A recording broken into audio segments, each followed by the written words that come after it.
இன்றே டவுன்லோட் செய்து உங்கள் ஃபேவரட் ஷோக்களை என்ஜாய் பண்ணுங்க. இந்த நிமிஷம் நீங்க யோசிக்க வேண்டியது பாரதி அண்ணியையும் குழந்தைங்களையும் பத்தி மட்டும்தான்.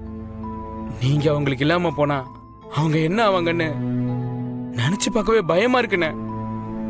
அண்ணி குழந்தைங்களை வச்சுக்கிட்டு படுற பாட்டை நீங்க பார்த்துக்கிட்டு தானே இருக்கீங்க.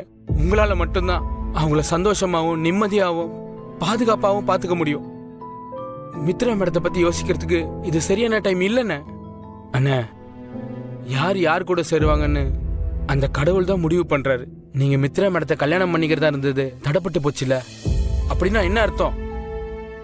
உங்க பழைய வாழ்க்கையை உங்களுக்கு ஞாபகப்படுத்தி பாரதி என்னோட சேர்த்து வைக்கிறதுக்காக தானே நாம நல்லதாவே நினைப்போன்னு.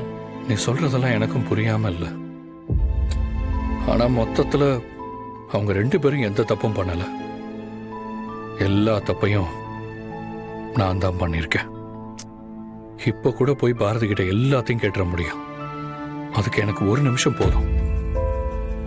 ஏன் பாரதி நான் தான் அவளோட புருஷன்னு வெளிப்படையா சொல்ல மாட்டேங்கிறா? அது மட்டும் இல்ல, மித்ராவுக்கு எல்லா உண்மையும் தெரிஞ்சுதான் என்கிட்ட இருந்து மறைக்கிறாளோன்னு சந்தேகமா இருக்கு.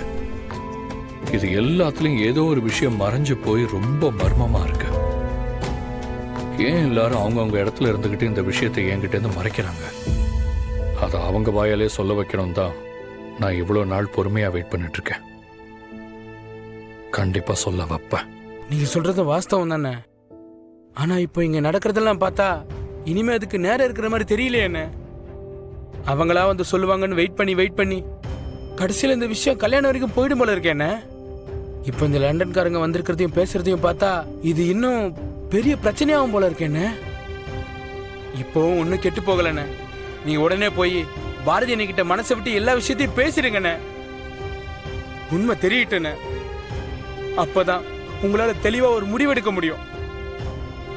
இல்லைன்னா இப்ப இருக்கிற மாதிரியே நீங்க கடைசி வரைக்கும் குழப்பத்தோட தானே இருப்பீங்க. இல்ல தவக்கடா, அவசரப்பட்டு நான் பேச போய் அதனால வர பிரச்சனையை தாங்கிக்கிற நிலைமையில நான் இப்ப இல்லை.